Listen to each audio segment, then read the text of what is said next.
Welcome to the Health Science Podcast, sponsored by the National Health Association.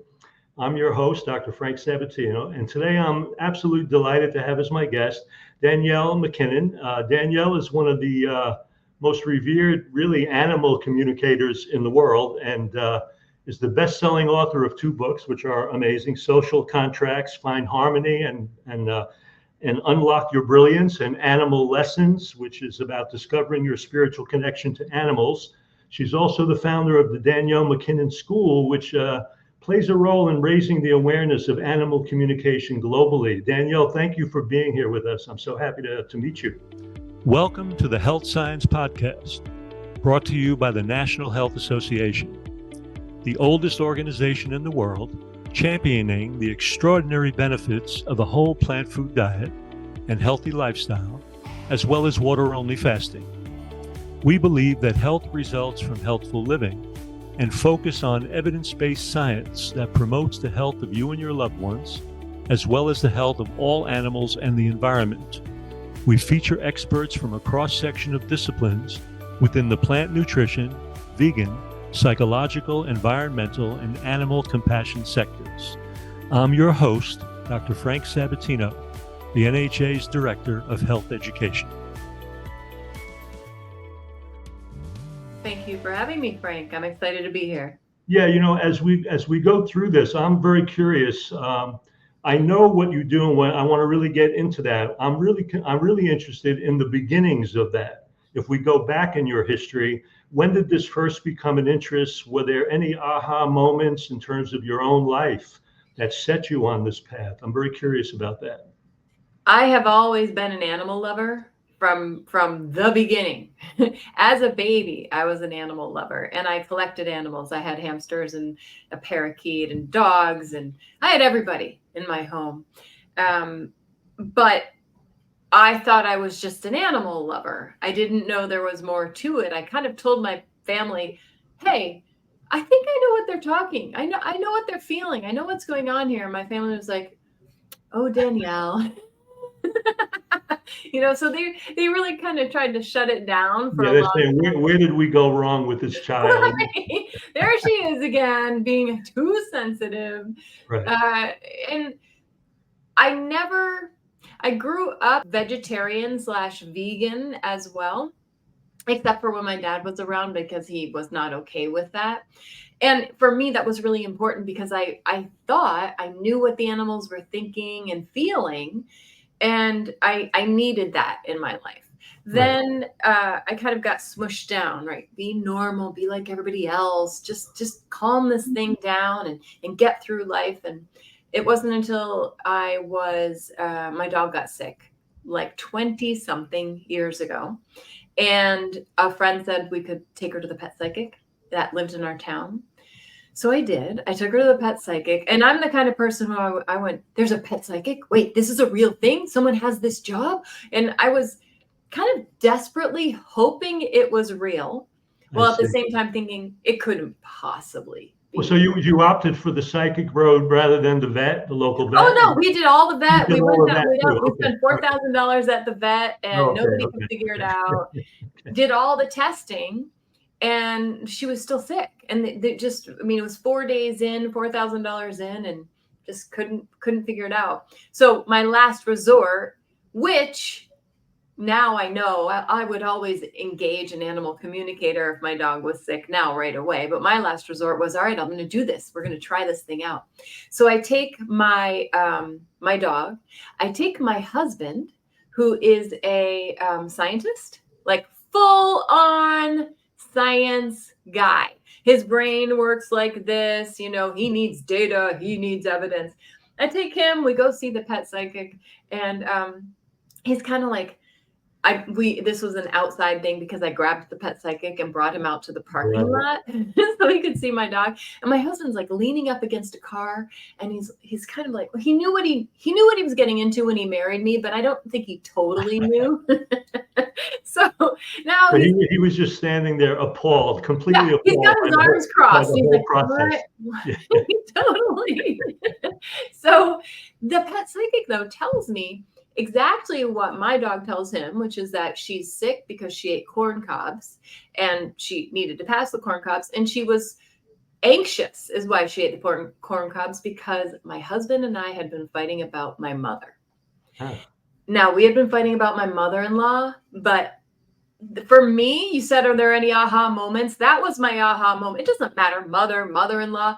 There's no way he would have known that. And that changed the entire trajectory of my life, because I realized I knew this stuff and this is what I've been doing my whole life. And so that dog passed that corn cob and everything was okay from that point forward? The dog passed. She lived to be 14. She had a great life after that. Yeah. So that was 20 years ago. More than that.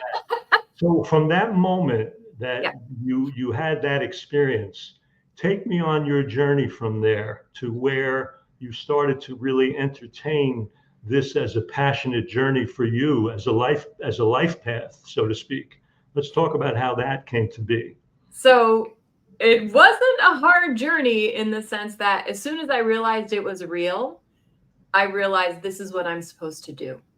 Like, it was that instantaneous. So when that guy said, you've been fighting about your mother, I knew in that moment, what am I doing in the corporate world? What am I doing? This is not fun for me. And so I took the guy's class and did a great job during the class, which confirmed for me that this is what I'm supposed to be doing. I already know how to do it. And I immediately started a business, like that next week started a business. But remember, this was 20 something years ago. The internet wasn't what it is today. You can't just Google an animal communicator.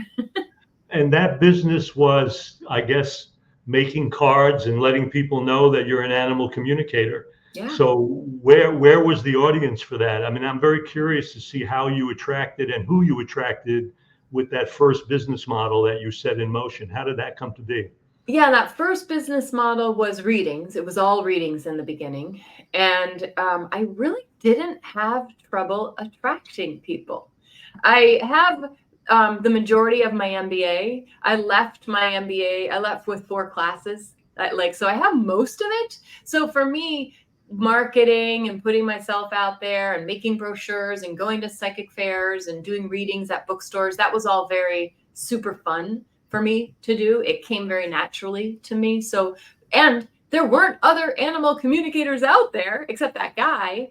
So for me, it was, all I needed to do really was put my face out there, and it attracted people because of what it is, what animal communication is. And where were you living at that point? Where were you? New Hampshire. New Hampshire. No, what am I talking about?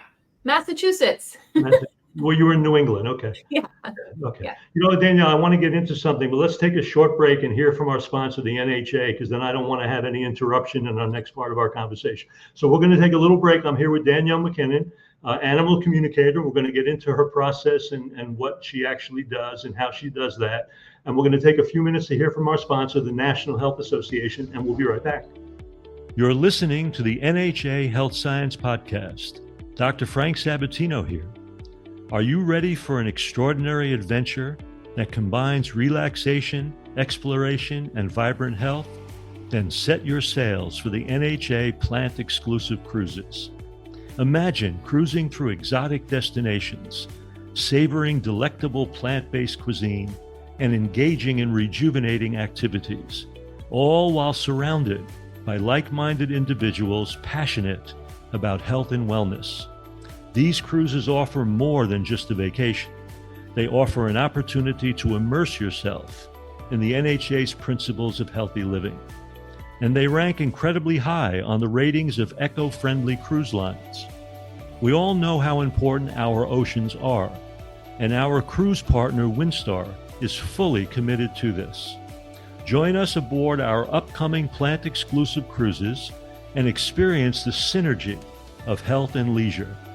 Delight in gourmet SOS-free meals prepared by talented chefs, attend informative workshops, and enjoy the serenity of the sea, all tailored to nourish your body, mind, and spirit.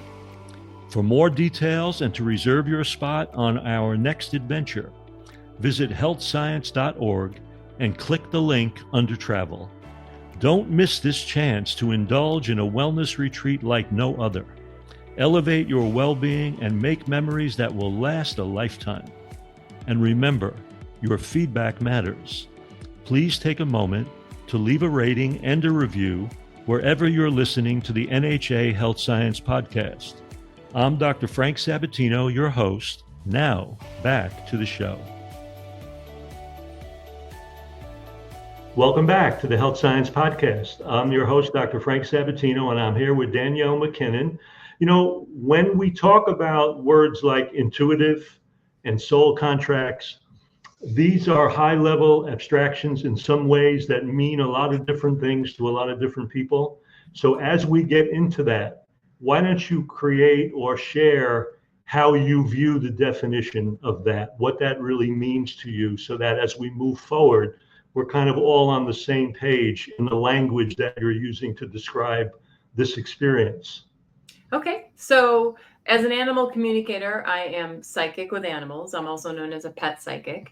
And what that is I am communicating with animals. I'm really tuning in to messages that animals have for me. So animals can see, they can give me visuals, feelings, and emotions, downloads in my head. They can give me smells. They can communicate through any of my five senses that we all have, but they use those five senses to give the information that somebody else wouldn't necessarily see, hear, feel, or know.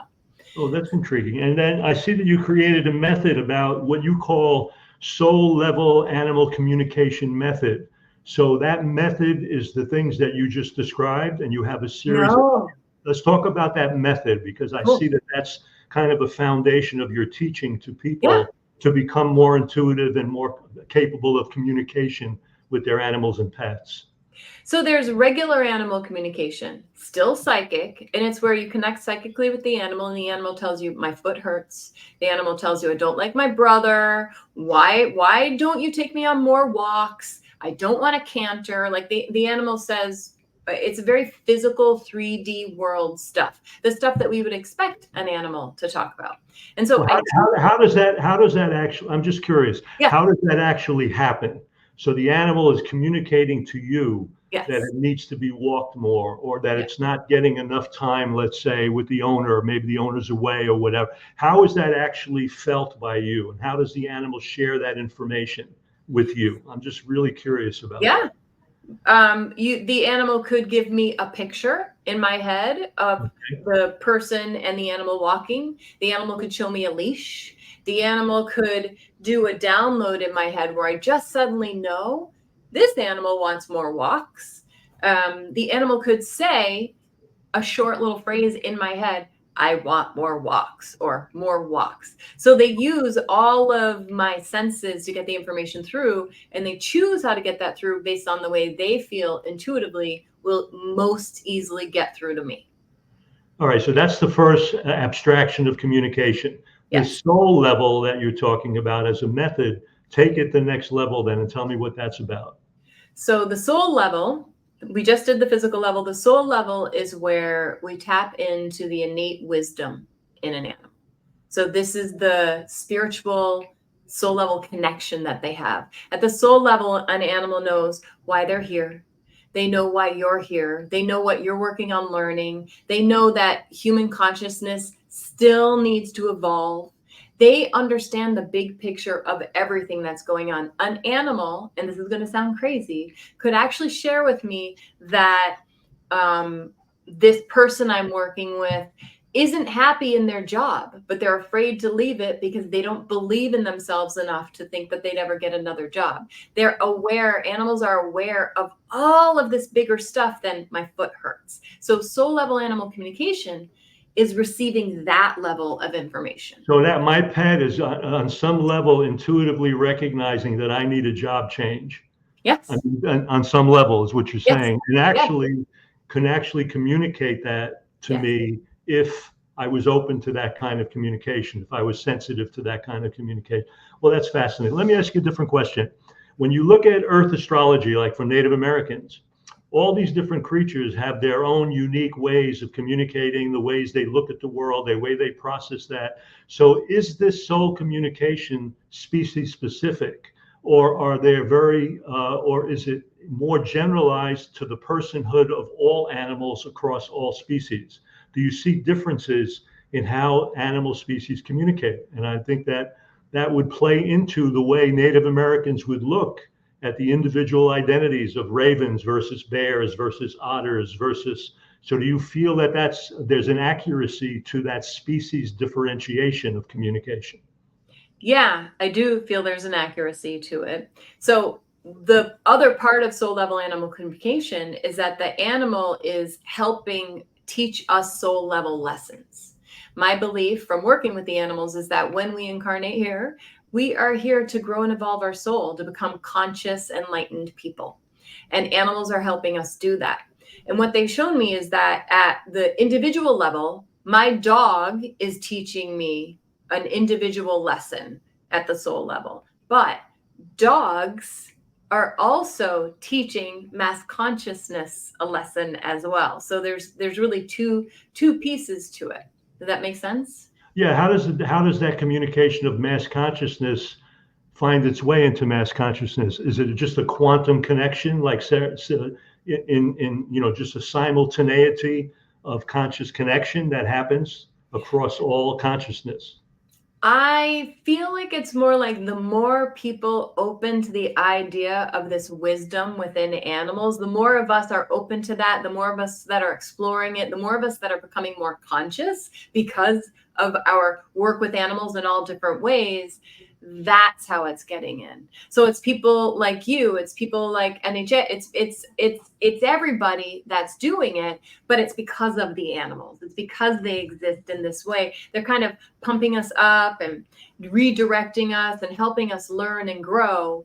But it's got to be the numbers. The more of us open to this, the more the change happens. Well, that's kind of like the 100th monkey phenomenon, even in human consciousness, basically. The more that consciousness opens in a certain threshold of people, the more it becomes indoctrinated into the culture at large. But what we never looked at was the contribution of animals to that 100th monkey phenomenon. So you're actually bringing that to another level, so to speak. Yeah. So how do you teach that? I mean, this is something you actually teach to people. So what are the steps in the teaching process that get people to be more open to that kind of communication, just out of my curiosity? Well, in the class, the first main thing that people learn is about energy management. So it's basically like, how do you put yourself in a place where you can best receive the information without doubting yourself, without being distracted, without going, no, I'm not going to believe that, without trying to, and this is the big thing in my work, without trying to be the human who is running the show, who knows everything, who's going to lead and make it go a certain way. My whole thing is, when we do energy management, it allows us to be partners with the animal, so the animal can lead and step up and share all the information that they want shared. So often we just want to know, why does he hate his brother? But really, this animal's like, hey, you're living in the wrong house because you're in this relationship that you're not supposed to be in, and it's time for you to take care of, whatever the thing is. But when we take over as humans, we're silencing the animals who want to help us be the best that we can be. I think it would make sense that for people in general, it might be hard to distinguish whether that information is actually coming from them or the animal that they're partnering with. Yeah. So how do you bridge that difficulty or that kind of gap, so to speak? I'm just curious. It's not uncommon. Right? Well, I would think it would be very common. Is what I'm saying. Yeah. It's one of the main things. I think I know what my dog or my cat is sharing with me, but I don't know. Is it me or is it the animal? Right. So basically, and I obviously won't go through the whole class here, but I've come up with a way to create a structure around this really super wiggly, loosey-goosey thing of being psychic, so that within that structure, once you have that structure down, it makes you able to know, hey, this is me, this is the animal. Hey, I'm interpreting information, I'm making it up, I'm trying to come up with an answer from this person versus this is the animal. So I had to, and the animals are, through my readings with animals, they're the ones who showed me how to do this. But because really you don't need my structure. If you can trust yourself, if you can believe in yourself, if you are just willing to go for it, you don't need my structure. But most people need a container so they can feel safe to be like, yeah, this is the animal, this is working. I spend a lot of time with my students getting them to practice with one another so they can get instant feedback as well. Because the more they try it, the more they realize that most of the time, they are not making it up. Most of the time, it really is the animal. And when they do find that they're making it up, we're actually able to dial into that to figure out, well, where was the kernel of truth that this animal gave you? And then where did you go off kilter? And usually that's coming from a person's desire to so often we want to help other people. We want to make people feel good. We want to give them answers. Right. Like how often are you feeling okay to just be like, I don't know. I don't understand this. Who knows? We're not taught that that's an okay way to be. But as in animal communication, that's what I'm teaching. We don't have the answers. The animals have the answers if we can listen to their wisdom. But we have to trust that. And your level of training and insight, just for the sake of discussion, how often do you come up against the inability to communicate or to be open to the information? Do you have any impasses that you encounter now? Or is it always pretty clear for you? So if things aren't like jiving, it could be I'm sick. It could be I need to manage my energy. It could be I'm distracted. But it would never be that the animal is saying, hey, I'm not going to talk to you. I don't like you. I don't like you. Now, sometimes animals will be like, hey, Danielle, go deal with your energy and come back. But they're going to let me know that I'm not in the right state to do it. So your comment is that the animals are always open to communication. Any blockage that occurs happens to be related to really where we're at in that moment, not necessarily where the animal's at in that moment. I mean, I'm thinking if an animal is traumatized or injured or hurt, maybe they would be reticent to communicate in that moment. They may have, such an overwhelming trauma or issue that they're kind of staying within themselves. Does that ever occur? Does that happen? It does, but remember that we've got the two levels. So it's absolutely possible. An animal is traumatized. An animal is physically getting ready to pass. They're in their death and dying process. They're going to be wrapped up at the physical level with that. But at the spiritual level, the soul level, which is my thing, that's where they have the access to the big picture. That's where they understand what's going on. That's where they're not going, why am I dying? What's wrong? They're not afraid. They're not worried. That is the place where I would go in that situation. So Danielle, before I go on, let's take a little step here and let people know where they can find out more about you. What's the URL? Just say it a couple of times out, and we're going to pass it in the show notes too. So where can they find you? DanielleMacKinnon.com, which is DanielleMackinnon.com. Nice Scottish name. We like that Mac. We see that Mac. Okay. That's my husband. He's Scottish. Yeah. There's no Scottish here. Oh boy, a Scottish scientist. That had to be some combination right there. Has he come into the fold now? Has he recognized that there's something beyond his scientific viewpoint in the universe? Oh yeah. But in the beginning he didn't. No, I know. In the beginning he didn't. I was trained for decades in hard science. So I'm laughing because I know exactly where he's at and where he was at. You want to know what turned him? What? In 2011, he's a hockey fan. Okay. The Bruins were in the Stanley Cup playoffs. Okay. And I kept knowing when they were going to win. And he figured out that I would leave the room and I wouldn't watch if it was a game where they were going to lose. And so he started going, don't, if you come in this room, you cannot leave this room. Do not leave this room. But that was kind of the moment where he went, okay, there's really something going on here. She is actually psychic. That's when he should have been gambling on those games. You guys could be very, very, very wealthy. So when you do this training for people, is this done online, in person? How is it done? I do it online. I mean, through live webinars and pre-recorded videos. And the Danielle MacKinnon School is it an online kind of training program, basically? Okay. So I don't like to leave my house. Sign up for you for a series of lessons, and how long is that training program? 6 weeks. 6 weeks, and it's once a week or more? Once a week. Yeah, well, there's a video that's delivered. Everybody watches the video, and then we get together for a live webinar to play or ask questions or practice, that kind of thing. And I'm assuming that all these people on some level have to have a pet, otherwise they couldn't practice at home, basically. No. Because they can work with animals that have crossed over. I see. So you do it by proxy and at a distance too. Okay. Yeah. All right. So we got all of that. One of the things you talk about is that you're helping people obviously not only communicate with their animals and pets and creating a connection with them on a physical, mental, and soul level. Basically, you're doing all of it. But you make the point that personal growth is tied into an inward journey that also mirrors their unconditional love with the animals and pets around them.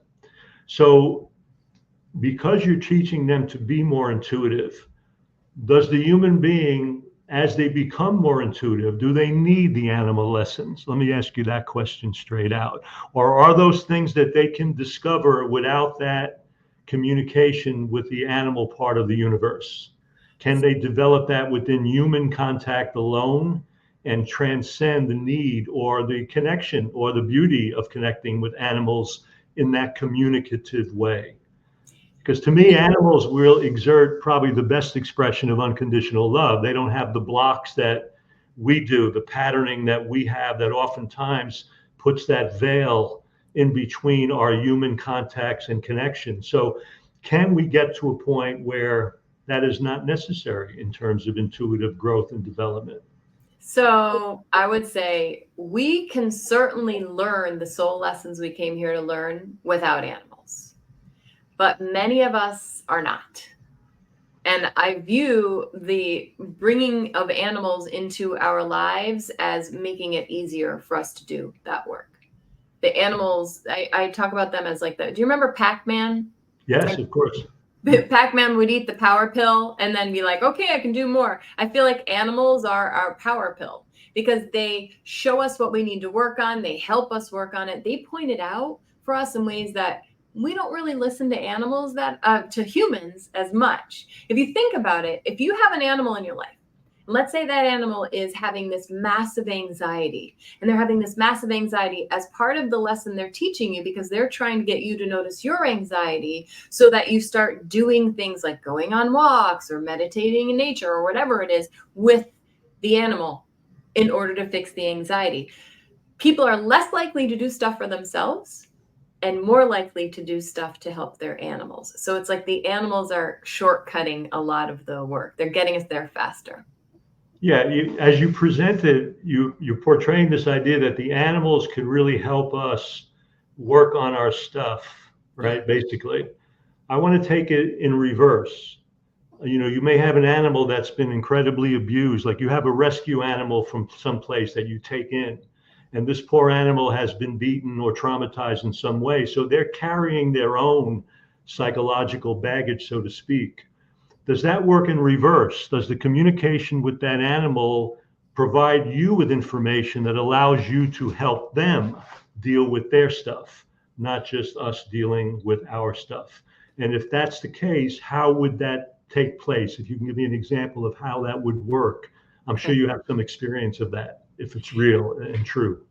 So my belief from having worked with the animals is that when they are traumatized, when there is something going on with an animal, when that dog always attacks the postal carrier or whatever the problem is, that animal is using that behavior at the soul level to help us grow and evolve. And when we address the stuff within us to do it the way the animal needs it done, we're helping ourselves and in turn helping the animal. So the more I learn whatever this lesson is, the less that of a problem that animal has. Did that make sense? But yeah, it makes sense. The only thing I can say is that if you take a rescue animal in, the baggage that they're carrying really has nothing to do with you at all. So the lesson of that for us, I don't see it as clearly as if you had that animal from, let's say, from the get-go. but now they brought in a past. So now we're dealing with an animal with a past. And so it's almost like they need their own therapeutic intervention to kind of transcend. And I guess from our standpoint, I mean, the way we dissolve that is obviously with unconditional love. We share the love that we have for them. And I think over time, they trust again, and they have all of these experiences with the new owner that they didn't have with whomever traumatized them. So I'm trying to understand that process, because I've seen people take in rescue animals that are so brutally treated from before they entered this new home. And there is a period of time that they have to learn to kind of trust and feel at ease in this new environment. And I'm just wondering, in your experience, what is the animal, in a sense, let's take a dog, for example, actually going through in that period of adjustment? Do you have a sense of what that is? So I want to back up for a moment. My belief is that when an animal comes into our life, they are supposed to come into our life. Right. This was put together before we were born, that this animal soul and my soul are going to get together. And so when that animal comes into my life with XYZ baggage, it's not, yes, I understand that baggage came about because of their past, but it's not unrelated to me. I am the exact person to be dealing with that baggage in that moment. And the way that baggage is going to help me learn something about myself. So you talked about how there's that period of time where the animal has to learn how to trust. A lot of the time in situations like that, a person has to learn, wait a minute, I can't just run forward and I can't just fix this and start training and da-da-da. Or the person learns, I have to be more direct and I have to fix this way. So they're having to pull something out of themselves in order to work with this animal in a certain way. So at the soul level, I'm saying that animal knows this is the right connection to help this person work this thing in whatever way they need to then create that transformation that you're talking about. Well, let me ask you a question. In that transformation, without getting into nuances, does it all come down to just unconditional love? I mean, is it enough that that new owner just stays on point with that unconditional love to allow that process to just heal itself all across the board, both in the animal and in the owner, both? So yes, but we aren't great at holding unconditional love. We have not mastered unconditional love the way the animals have. And so all of those times when I'm doubting myself, or I'm being too forceful because I need to speed this up, or I'm worried because so-and-so said this, all that other stuff that goes on that pulls us away from that is the challenge. And that animal's behavior and their challenges are there to help us learn how to stay in unconditional love. So I 100% agree with you. If we could just be in that place of unconditional love the whole time for that animal, everything, it would all melt away, right? The challenges would go away. But we can't, because we're not there yet. Well, it's very intriguing, because when you look at people with pets, for example, they pretty much manifest that time together in a very loving, unconditional way. But what you're saying is the baggage that we are experiencing moment to moment creates a certain dissonance in the animal themselves, that now the lesson that has to transpire is to recognize that we need to address that dissonance on some level to literally open up the transformative nature of that connection even better. Is that kind of what you're saying? You said it much more beautifully than me. Yes. No. No, because, when you look at people with their pets, that's the one place where they seem to demonstrate unconditional love. It's almost like they settle into that place, even when the rest of their lives are shit, so to speak, crap, so to speak. But the fact of the matter is, you're saying it's not really enough in a way, because that dissonance will still come into that communication with your pet or your partner animal. Because that animal wants you to move forward with it. That animal wants you to get better and better and better at it. And the better you get at holding that, or noticing when you're not holding it and moving toward it, the better the animal will do. Do you feel that all animals want us to be vegan? What do you think about that?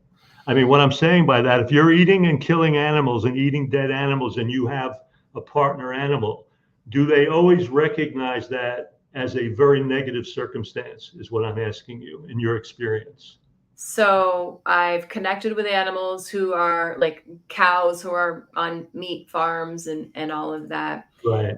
And what they've shared with me is that some animals, obviously the ones that are being eaten and milked and tortured as well, come in knowing at the soul level that their purpose is to sacrifice themselves in this way in order to help us learn, grow, and evolve.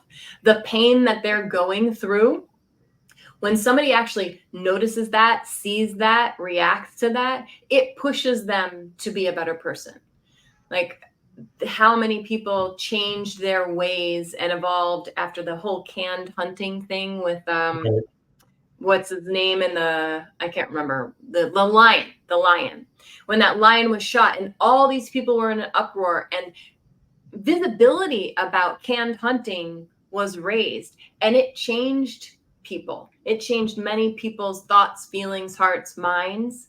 This is what a lot of animals are doing. They're not saying it's okay, but they're saying, I have to do this so that you guys can get, I'm going to swear, your shit together.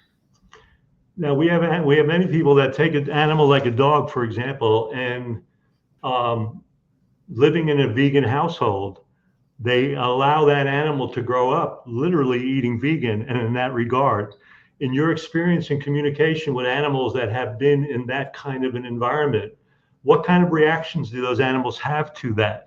Like, we know, for example, cats are basically really true carnivores. So in a way, they're really kind of evolved to handle animal flesh and all of that. But it's intriguing that dogs can really actually be vegan quite successfully, because I've done it and I know many people that have done it. What kind of reaction does an animal that's almost wolf-like have to that evolution in their own living style, in their own food choices? I'm just curious what your experience has been with that. I haven't had the exact discussion that you're talking about with animals. The discussions that I've had, I call them discussions in readings with animals, with dogs, have been about, what is this food and where is it coming from? How fresh is it? Like, take me to this being not kibble, not like they're basically asking the person feeding them to be in touch with what's being fed, to be aware, to not just scoop kibble out and hand it over and say that's it, but to really look at the food situation from a different angle. Okay. How many pets do you have yourself, Danielle? Do you have any? What do you have? I have 2 dogs. 2 dogs. So are they really good therapists for you? How does that work for you? When you're having a rough day and crap's going on, hitting the fan, do you sit down and say, I need a little help here? Can you help me out? No. If I'm having a rough day, I'll get off in my energy, and then my puppy will get more crazy as a reminder. Okay. Yeah, he'll be like, no, see what you're like right now? Yeah, see what you're doing in this house? Okay, this is it. Okay, get straight. That's cool. So let me understand, where is it, what's next on the horizon for you? What are plans that you want to set in motion? Do you have any things on the horizon that you're doing that you want to share with everybody? Yeah, I'm teaching. I mean, my main thing is teaching my animal communication classes. And I have a membership where people who love animals, love animal communication, love intuition, who are interested in it, all go to do class. Like, I do masterminds in there, and we have master classes, and we have live webinars where we talk about a subject, and it's pretty fun. So my membership is very much my focus right now, as well as my classes. That's beautiful. And as we wind this down, do you have any, final words you'd like to share with the audience out here?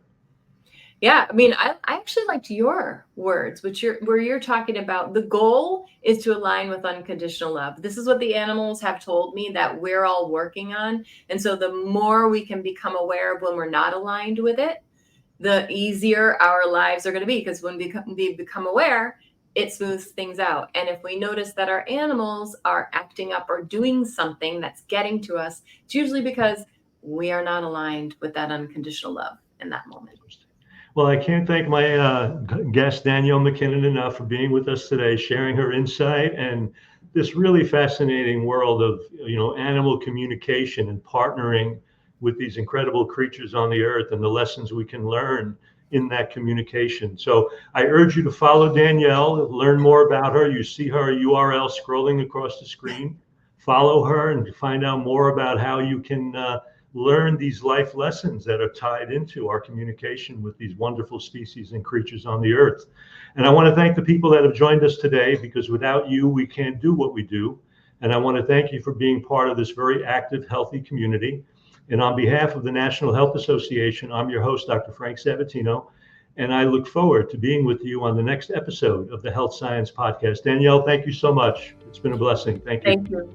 You've been listening to the Health Science Podcast, brought to you by the National Health Association.